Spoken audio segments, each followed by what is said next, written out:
What's up, Dragon Ball fam? It's your boy Eddie Hilaire, Team Flex PPG Captain, coming at you again with my top 16 Fearless Fighter deck list. So yeah, real quick, I got the kids with me, so if you hear a little cartoon in the background, a little kids screaming, singing their song, I apologize. But yeah, I didn't do this last time. I'm doing it this morning, and they're awake. So with that being said, let's get into deck reports. I know a lot of you guys wanted to see it. I gave early access to it in the PPG Patreon, so be sure to be part of that. And you guys get to contact all of us. Yeah, if you're in the Patreon, you get to contact myself, Legends, Reed C, anyone on the team, like literally instantly. Just like that's the fastest way to get a hold of us, honestly, because we see the tag and it pops up versus individual messages, because my inbox gets flooded with via Discord, via Messenger. It just gets flooded and it gets lost. So be sure if you want to contact us, once again, hit up the PPG Patreon. Other than that, yeah, without further ado, let's get into it. So let's go ahead and start the screen share, I guess. Alright, let's get into the leader at first, right? So, it's my boy right here. I'm going to call this bad boy Super Saiyan Eddie, the Fearless Fighter, right? Let's actually read the leader's, the front side of the leader itself. So, the front side of the leader itself. You pretty much attack with the leader and make it big so you guys can see, because I know a lot of you guys aren't really familiar with him. So, auto, add one card from your life to your hand. When this card attacks, look at the top 5 cards of your deck. Play up to one yellow Unison card with a specified cost of 1 among them with a marker in rest mode. Then shuffle your deck. So essentially, you rip a life, look at the top 5 cards, play a Unison. Let's not Gohan, because all your other Unisons except for Gohan is a 1 cost, right? As a traditional Awaken, where the newer leaders, they untap 1, draw 1. When you're at 4 or less life, you may draw a card, switch up to 1 of your energy to active mode and flip this card over. So really traditional generic Awakening. Front side is okay. Help start to get your filter going on. On the Awaken side, right, is when we transform to Eddie versus Goku. So auto, once per turn, when this card attacks, draw 1 card, then play up to 1 yellow Unison card with a specified cost of 1 from your hand with a marker on it in rest mode. So the thing that you guys are going to start to see is the front side and the back side plays Unisons. The front side plays it from the top 5 cards of your deck, and then the Awaken side does it from your hand. Now the thing that you guys are going to start to see as I start to get in their profile is all these cards have Empire, right? So if there's already a card in play, it's usually going to be at either 2 or 3 markers, because before you use this ability and it's in play already, you're going to plus it. All the cards I play have the ability to plus at least 1. So with that being said, if a Unison is in play already and has 2 markers, when I play another one, it's going to come in with 3 markers, because the Goku Fearless Fighter on the Unawakened side and Super Saiyan Eddie Fearless Fighter on the Awakened side, when you do play these Unisons from either your hand or your deck, they do come in with 1 marker. So it would come in with 1 marker via the leader, and also it would, most of them have Empire 2, besides Gohan, which I believe is Empire 3. So it would pick those other 2 markers. So they would be played with 3 markers. And some Unisons, as you're going to see, like I think the very first one is Vegeta, he comes in with 3 markers, he gains a special ability. So that being said, let's start to the second part of this leader, because this leader has a lot of text. So the first one is just telling you, hey, instead of playing it from the top 5 cards of your deck, you're going to now draw a card and you get the option of playing it from your hand in rest mode, which is unfortunate. I wish it was in active mode, because the rest mode thing, it's cool and all, but it's unfortunate.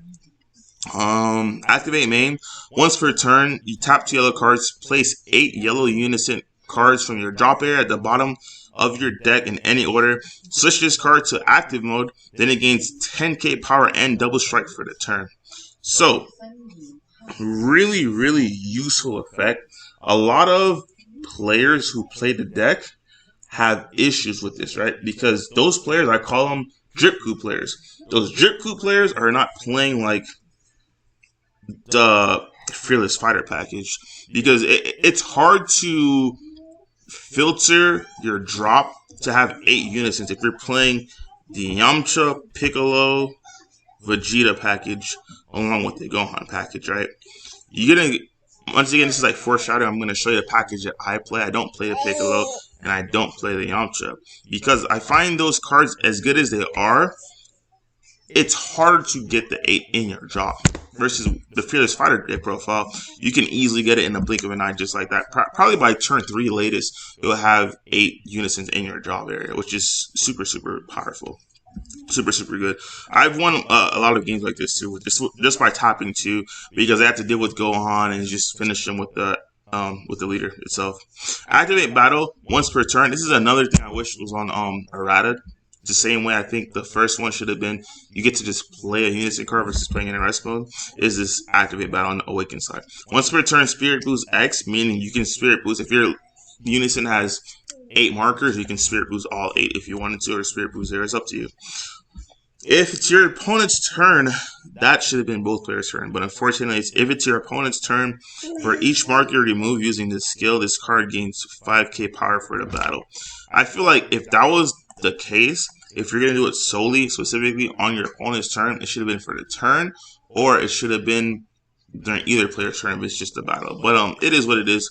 The leader is really, really fair. Once again, if you guys didn't hear the Team Talk session I had last night on the Otakon Top Cut breakdown, as well as the Gen Con prep, this deck itself, the Fearless Fighters deck, it's really it's not as simple to pick up as some of these other decks are. You really have to be masterful of the combo step in order to pilot this deck, or this deck is not going to be, you're not gonna like it, you're not gonna enjoy it. The best I could describe this deck, as I said once again in the Team Talks profile, it's like Invoker, to the point where you're not able to just willy-nilly take hits, go to 4 and defend, right? You have to strategically plan when you're going to take these hits. And there's a certain time point where you're not able to take any hits anymore, because I believe in this version, I didn't have all my cards for this, unfortunately, but I did have about 85 to 90% of it. I just was missing certain Sideboard deck cards, which in the end costed me, because it's rough going against those decks when you don't have certain Sideboard cards. And I'll mention in deck profiles as we go on to it. But as I was saying, this deck is really, really combo-centric. So once again, if you have not mastered the combo step, you are not going to like this deck, and it's not going to be for you. So without further ado, let's actually get into deck profile, right? So we went over the leader. First card we play is going to be, I forgot to tell you guys, I think in this version there's only 17 battle cards. So if you, once again, if you really are not a master of comboing in this game, this deck is, once again, it's not for you. I'm not trying to sound mean. I'm just being honest with you guys. The first card in the build itself is going to be the Super Saiyan Vegeta, the Z Fighter. Like I said, all these Unisons, I'll just go into the first 3, come in with Empower 2. These are the only 1-cost Unisons I played throughout the deck, right? So let's start off with Vegeta. Vegeta, if this card has 3 or more markers on it, when this card is played, choose up to one of your opponent's battle cards with an energy cost of 4 or less in rest mode and KO it. And this card gains 5k power for the turn. So once again, if you have a Unison in play, just make sure you plus it 1. Since these are all my 1-drops, it's gonna happen. If you have a Unison in play, just plus it 1 before you play a Vegeta. Vegeta will come in with Empower 3. And it'll start off with 9k. So as another auto, this second auto is limit 1. The auto on this limit 1 is when this card is placed in the drop area, from your Unison area, you draw a card. It's super, super powerful. So it adds so much value. In my opinion, this is the second best Unison in the deck because of just how much value it provides you. As the activate main, all the activate mains for my 1-drop Unisons are always +1. Because like, the +1s are super, super vital, which is an issue I have with Yamcha, because Yamcha draws a card, but Yamcha, you have to +0, and it's rough, because if you have a Yamcha in play with energy cost, and you cleared it for 1, and you're trying to play, but if you're going to play Vegeta over the Yamcha, it's going to come in with 2 markers, so you're not going to get the ability, the auto ability, because he's not going to be with 3 markers when he comes into play.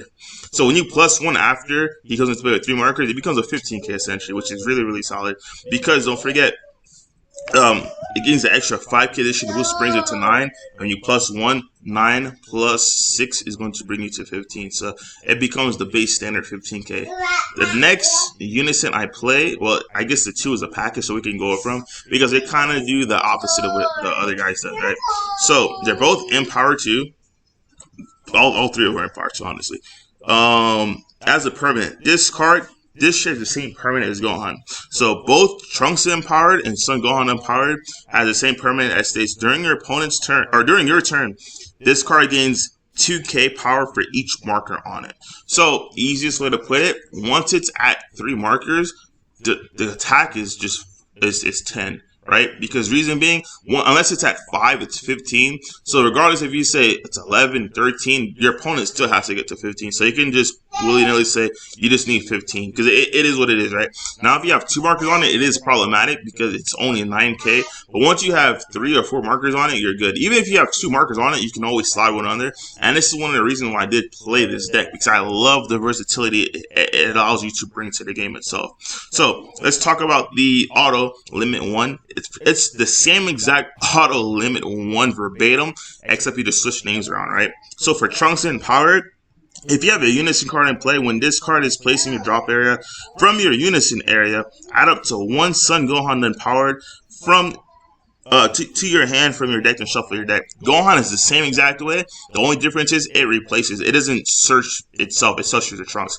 So when Trunks leaves the battle area, it searches the Gohan. When Gohan leaves the battle area, it searches the Trunks. But one key note to be sure, it doesn't trigger when it just disappears. There has to be a Unison in play. So this is why, once again, my turn 1 plays are usually the SS Vegeta Z fighters, because the Vegeta Z fighter, it doesn't require you to have another Unison in play. Inside voice, please, Miles. It doesn't require you to have another Unison in play in order to draw a card. Once it leaves the battle, once it leaves the Unison area, it just draws a card regardless.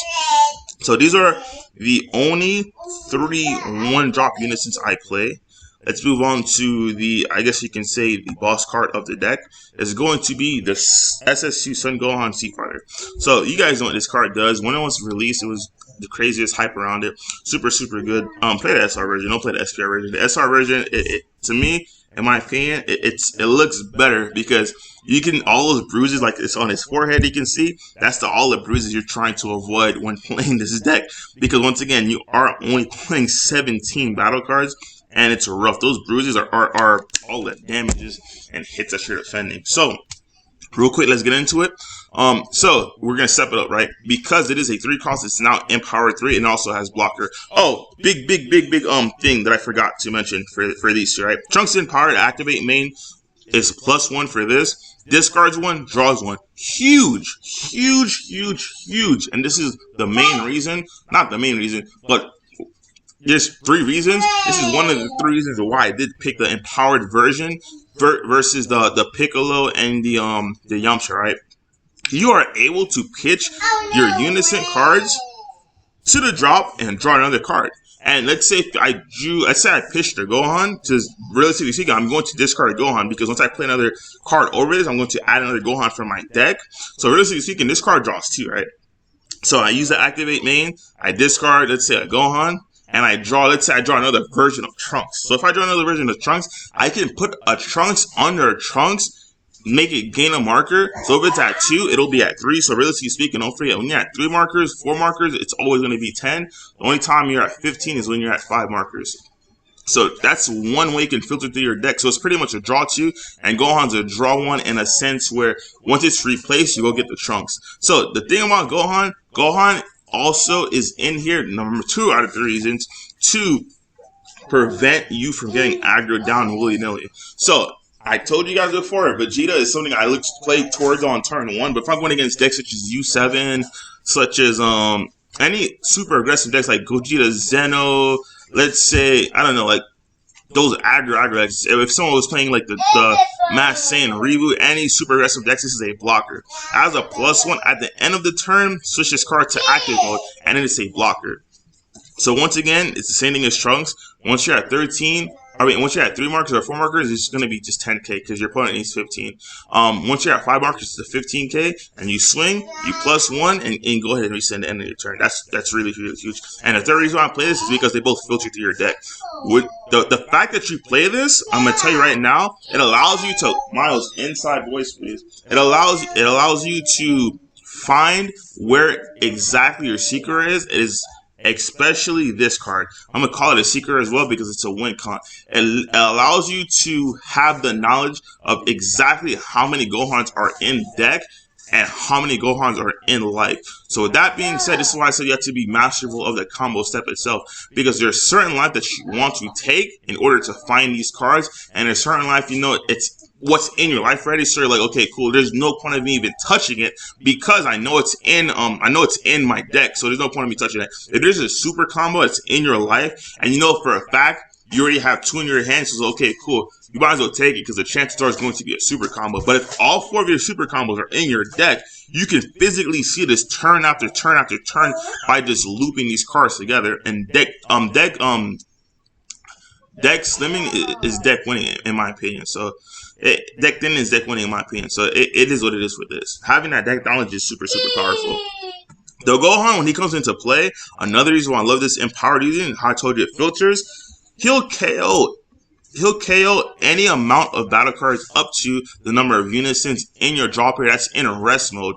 So if their opponent has 5 cards in rest mode, it ignores barrier, so it doesn't matter if you have barrier or not. They have 5 cards in rest mode, and you have, I don't know, 6 cards in your draw period, it'll KO all 5 cards. If you have 4, it'll KO 4 out of 5. Like I said, it doesn't have a cost restriction, doesn't care about barrier, it doesn't matter. As long as it's in rest mode, it will KO them straight up. Which is really solid. Gohan has the +1 ability of drawing a card and a -3 ability, which is the infamous ability where you choose up to one of your leader cards. It gains 5k and it gains 5k and it's a triple attack. Really powerful. This is the only 16 Unisons I play. It's 4 Unisons and I play 4 of them each. You guys know my deck profiles right now. I love 4 of those. Consistency is winning to this game. Deck thinning is deck winning, and consistency is the key to this game, guys. If a card is good, I play as a 4 of. There's no ifs, ands, or buts about it. I'm gonna do the next 2 as a package. As a package deal. The next 2 cards I play are going to be 4 Release from Evil and 4 Features Army Reinforcements. Now, before anyone's like, damn, that's way too much, you guys have to realize. You remember I told you before, I think it's a 50 card list, and in the 50 card list, it's only 17 battle cards. You have to play as many free play cards as possible. If someone's swinging with a double strike for you and you know you're not able to combo out of it, go ahead and release from Evil that bad boy and take the 1 hit. You see what I'm saying? That's what I'm trying to tell you. You have to be masterful of the combo step, because there's no point of, hey, I'm going to do X, burn my hand, and then they're going to swing with something else, and now I'm forced to take a 15k. That makes no sense. If they're swinging with the cell, I'd rather bottom deck 1, release from Evil it, take that damage, and it is what it is, right? I only lost 2 cards at the process because I'm still going to have to pitch. Release from Evil does not stop pending autos, so I'll still bottom deck 1 for the cell and gamma for using a counterplay, and I'll take just the 1 damage cell inflicts to me. Same thing with the Android 17-18 Unison. I swing at it, it's 35, whatever it is, cool. I swing, they swing, I release from Evil, I lose release from Evil. It is now, it's not going to reset as well, because it also says your opponent's card, not leader card, not battle card, the opponent's card cannot restand. So it'll skill drain it, it'll take all its abilities away, but it will not stop the attack. I'll take the 1 hit. Cool. I'm not burning 2 super combos. I'm not burning a super combo with something. I'm just burning this 1 card and taking the hit. Once again, be very mindful and masterful of the combo step. The next card I play, once again, it's the Freeze Army Reinforcement. These 4, they're free. You're always going to have Unison in play. And then this deck, you're 9 out of 10 times going to be at 5 or less life. It's just the nature of the game, because you're a self-awakening leader and you're still having to defend against your opponent. How I compare this deck is like Jiren, where in order to progress your game state, you have to take your own life, which is rough, because you taking your own life is helping your opponent win the game. So you have to, once again, be masterful of the combo step, as well as be knowledgeable, saying, hey, I'm not able to take this hit, I am able to take this hit, because it gets to a point where you are going to run out of combo power. Because I'm going to say it one more time, you only play 17 battle cards in here. The next 4 cards I play are going to be 4 Tyrannical Blows. Reason why I play 4 Tyrannical Blows, you do not want to hold on to your 1-drop Unisons unless, once again, unless it's against an aggro match such as U7, Gogeta Zeno, Vegeta, like any aggressive, hyper-aggressive matchups where your opponent in 1 turn can have 3 to 4 battle card attacks. Notice I say battle card attacks, not Unison or leader. 3 to 4 battle card attack. That to me is the definition of hyper-aggressiveness. So, with that being said, this is a beautiful turn 1 play, because currently in this game, if you don't have a turn 1 that says I'm going to tap 1 and filter my deck to add 1 to hand, in my opinion, you're doing something wrong, right? For instance, if you're against Trunks Trunks will play the one drop Trunks or the one drop Vegeta and go grab the other piece from deck. You can literally just T-blow it, saying, okay, cool, you played Trunks, now you better pray to the Dragon Ball gods that you have the Vegeta in hand for next turn, because if you don't, it's going to be rough for you. Unless you're playing my Trunks version, which plays the 4 Bomas, then you're straight good. If you're going against set 1 Golden Frieza, Miles, inside voice, please. If you're playing against Golden Frieza, and they played a 1-drop, tell them to slow their roll because they're not going to draw a card, which is super good. They just tapped one, I guess, to draw with the leader, and that's it, and it filtered. So really, really good. The floodgates, bro. Blue Baby, that's why I tell you, Blue Baby. When I played Blue, I know I played at least one. I think I played 2. I'm not. I know I played an SS4. Oh, I didn't play 2. I played the SS3. That's something I played 2 Blue Baby. I played 1 Blue Baby. That matchup was free. The T blows just ends it, man. It's like it's game over. Any floodgates that people hit you with, you're able to just say, nah, bro, we're not doing that, and you finish the game. Really, really, really solid, because once again, you have to legally activate this card. Your opponent has to be playing something that's 3 or less. Once that obligation is met, you blank any battle card or any Unison card. You just blank them for the turn, which is really, really solid. So if they're playing, I don't know, like against Gamma, they Android 13 you, or is it Android 14? If they Android 14 you, you could blank their Android 14. They still have to pitch a card, and you'll blank their Majin Buu. Same thing against Baby. You'll blank their Ready to Rumble, you'll blank their Son Gohan's Baby's Minion, and you'll blank their Majin Buu, the Majin Buu Unison. You'll blank. The process keeps going on. It keeps going on. In the yellow Trunks matchup, if they repost you, you'll blank the repost, and you'll blank the Trunks. Not the Trunks. This guy that they're playing out in the Trunks deck. The SS2 Son Gohan Z Fighter. You'll blank it, so it's no longer a blocker. This card, in my opinion, is a save. I can see if people go to 3, but in my opinion, if you're playing yellow and you don't have access to at least a bare minimum of 2 T-blows, you're probably not going to be successful, because T-blow is such a vital and pivotal card in this format, which just gives yellow a leg up in a lot of its matchups. So let's talk about the next. I like to put these as a 5 package. Miles, inside voice, please. Is going to be my Realm of the Gods Black Kamehameha, as well as the original Realm of the Gods Black Kamehameha, which is the power of a Super Saiyan. These cards right here are more important, and this is the reason, once again, why I do not main board Riposte, because these cards are really, really good and vital. It allows you to essentially, it gives you a leg up to where your opponent's doing their best to play around Riposte, but now they have to deal with the Black Kamehameha. And this one, in my opinion, is just way better, because it answers your leader's weakness, which is the lack of combo power. So if your opponent's swinging and they're going wide, you can stop their aggression. But now, against the super aggressive decks, you also want to combine this with Riposte, because Riposte is 99% of the time is going to get answered. But the thing about it, once you get your Riposte answer, is going to require an energy from them. So let's say if I'm going against U7, I guess this is going to be the battle card. Let's just get into it real quick. It'll be better to explain it. So I'm going to get back to the explanation. The next 2 battle cards I'm going to play, well, the next one is free. Once again, the Vegeta's Pride of Transformation, the Release from Evil, as well as the Frieza's Reinforcements, they're free. 100% free. You're going to be at 5 or less life. You're going to have Unison in play. You're going to have Unison in play. Make sure to tax them, guys. Tax them, tax them, tax them. If you're going against decks like U7, understand, if they're playing Android 17 first, and if you rest Android 17, they are going to use their Frieza dual attack next to neg this and get 2 attacks off. So realistically speaking, you would rather neg the you'd rather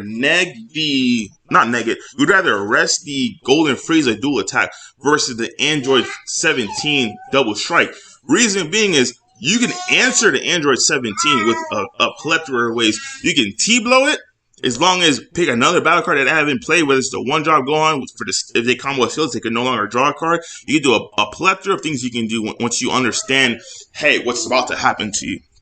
So that's no more explanation needed for the Vegeta Prideful Transformation. Let's get into this real quick. This is why I took out Riposte. I put in 4 of these. The difference between Riposte and the difference between this Goku, in my opinion, that's when you go against decks that are not hyper aggressive, it allows you to maintain your hand while controlling your opponent's board, right?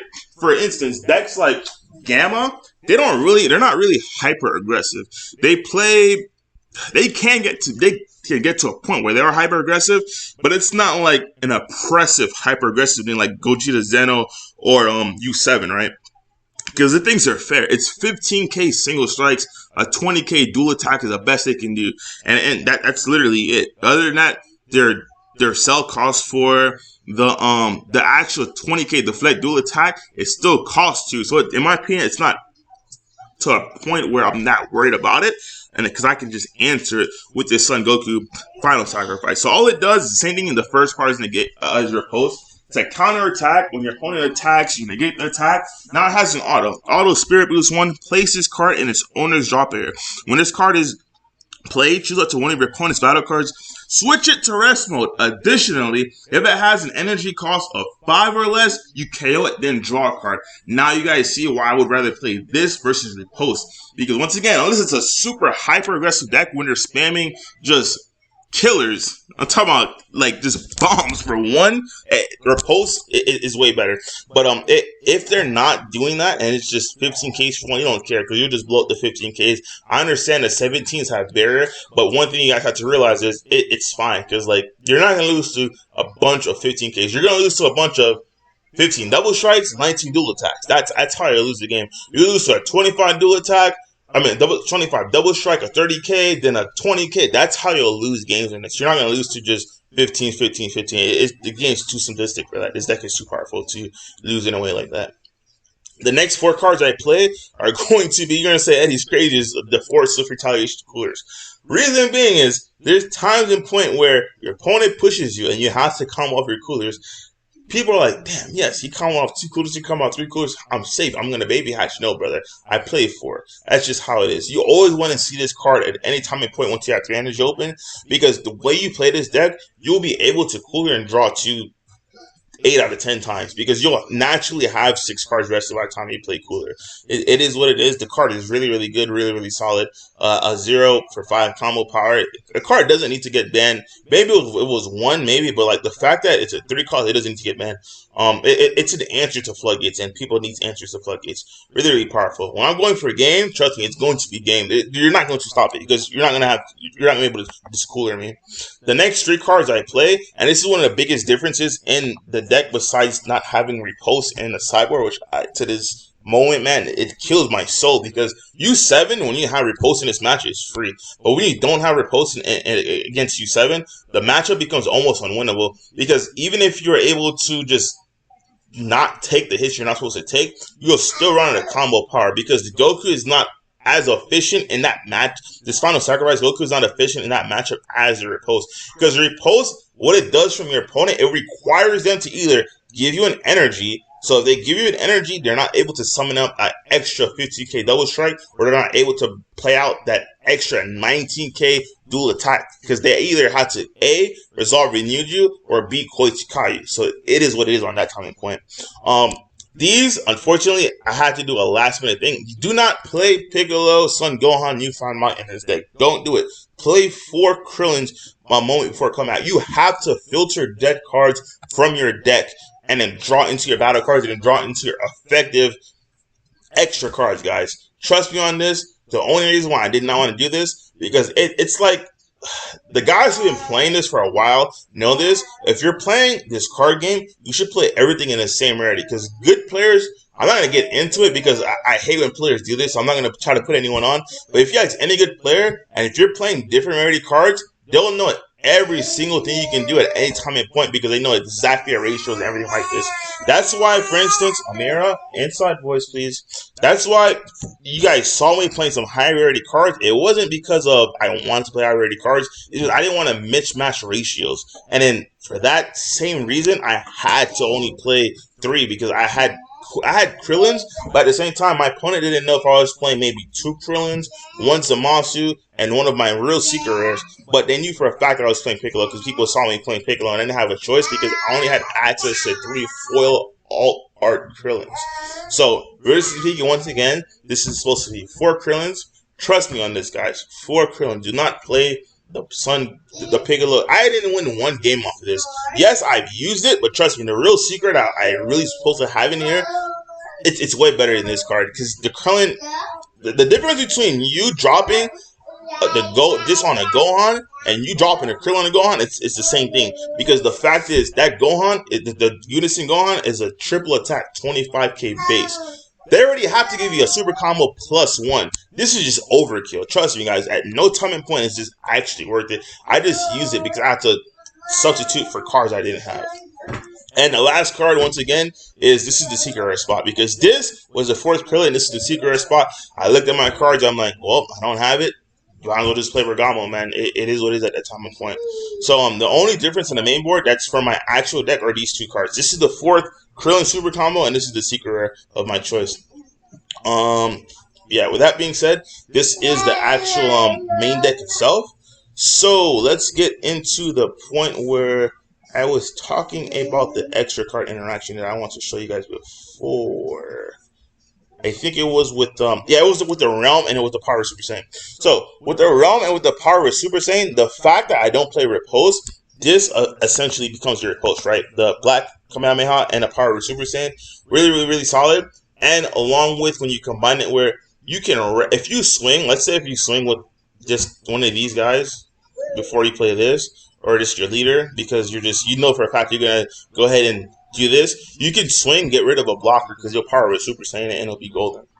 Same thing with on the defensive. So on your opponent's turn, you can set up this Gohan by using Realm and go ahead and resting your opponent's battle cards and setting them up for failure, because literally on the next turn it is gonna board wipe them, which is really powerful. That's what I want to tell you guys earlier, and I said that on that. So once again, this is the main board. If you guys have any questions, comments, or concerns, feel free to leave in the comment section down below. Let's get into the sideboard. Sideboard is pretty much exact. Only difference is this is supposed to be Riposte. Like it hurt, but it's supposed to be Riposte. This is obviously for hand instruction cards. You go against Cooler, I play this. I put these in. You're going against Radix, I play this in. There's hand instruction is real, guys. You don't want to lose hand instruction. AOD, you put this in. Hand instruction is a real deck.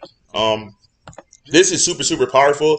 So I don't feel like explaining sideboard cards because I feel like sideboard cards are so personal. But I'll just explain this one to you guys because I love you guys. I'm gonna give you guys a freebie. So against Gohan, like literally not Gohan, it's against Trunks, the Trunks deck itself. Literally, what I would do is take this out. You're never gonna resolve this, and I take 3 of these out because you only need 1 because once they play this, they're going to be able to -3 just 1 time. So this becomes your secret rare.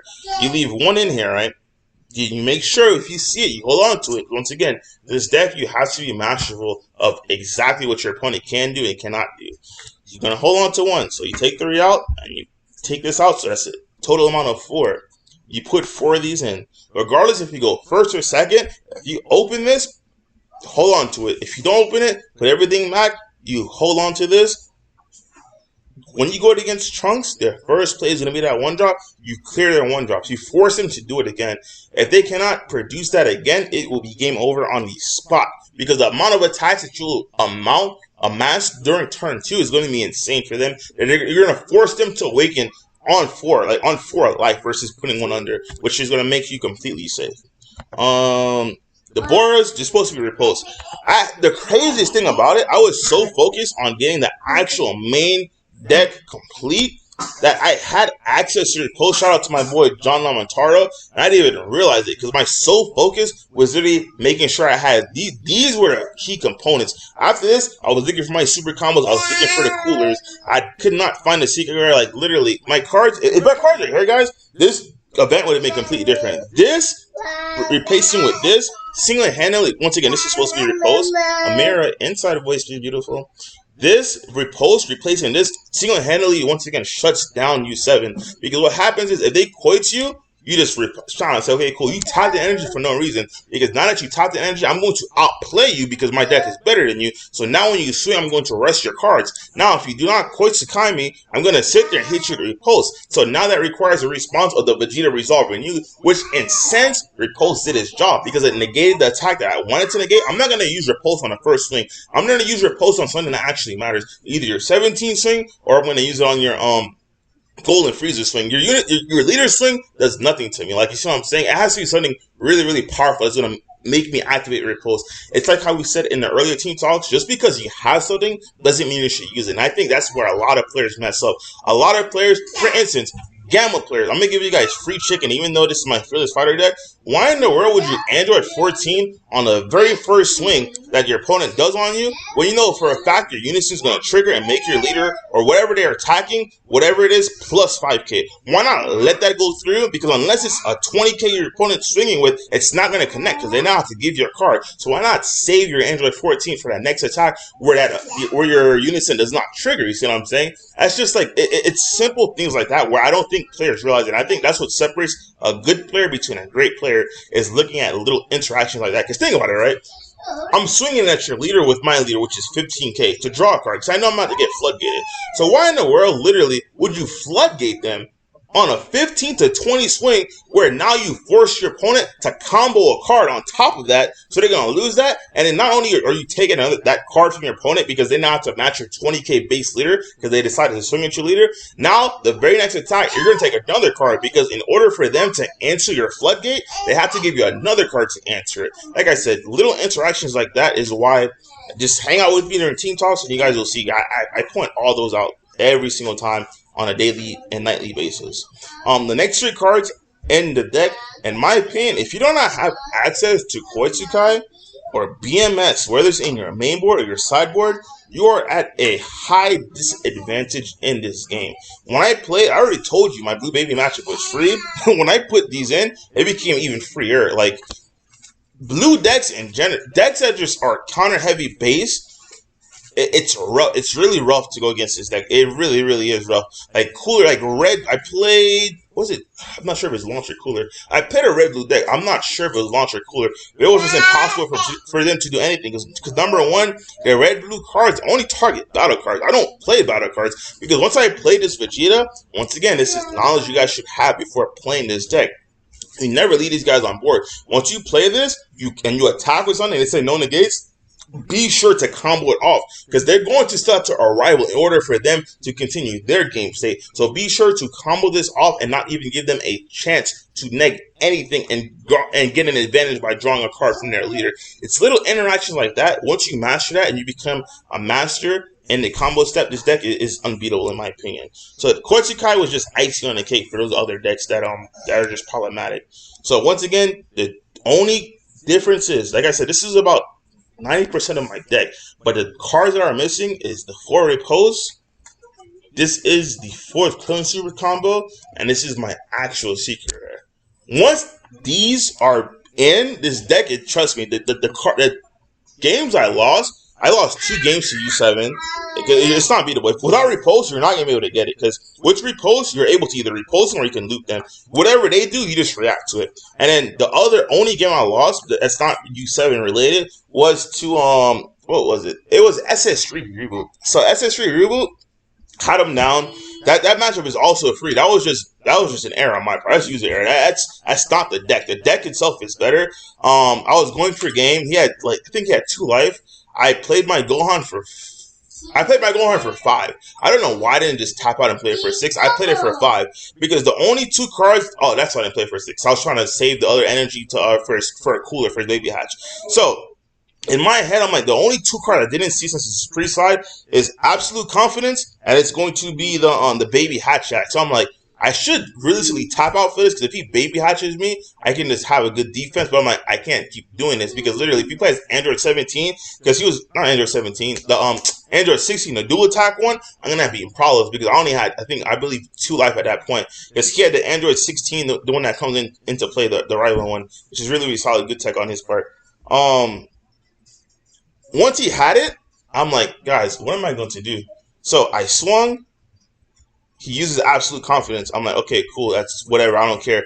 Gohan's at 20, you're still going to take the hit. So I swap up my Gohan to another one, and the next thing you know, I do the neg again, and then I swing, going for a game. He has 2 cards in his hand, and he's like, bro, you're going to hate me. I'm like, what's up? He's like, GG? I reach my hand, he's like, yeah, but not for you, for me. I'm like, what do you mean? Here's the second Absolute Confidence. I'm like, oh, damn. Yeah, I guess that is GG. And he negs it to 0, and he got that game. But relatively speaking, that match, it's in Fearless Fighter. Like, Fearless Fighter deck is just powerful, guys. I'm not going to lie to you. I'm trying to think of your worst matchup. Your worst absolute matchup is Yellow Trunks. Yellow Trunks is very, very problematic. But besides Yellow Trunks, this deck is just it's OP, guys. Like you should really, really check it out.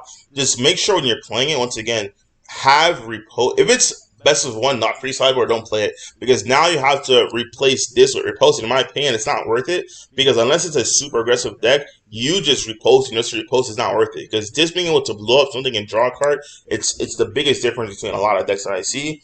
Make sure you have 4 Krillin super combos. My secret rare, I don't want to reveal it yet, because if I am able to manage to get these cards in a timely fashion, I will play it again, and it will be a completely different tournament. So I'm gonna hold that to myself for now. But those who claim it on top, you already know what secret it is. You're not able to KO. I'm gonna say you're not able to KO. It's the funniest thing ever. It's the ultimate wall. That's the biggest thing. I just gave you the card if you know what I'm talking about. Just reference the ultimate wall. Yeah, besides that, man, the deck is really, really solid. Like I said, if you guys have any questions, comments, or concerns, feel free to join we have the team talk sessions, man. Whenever you guys want them, I'll put them on for you. I know Dragon Talk are right around the corner. A lot of people need help to prep, so just hit me up. I'll do more sessions like that. Other than that, thank you guys for joining, and we will see you guys next time.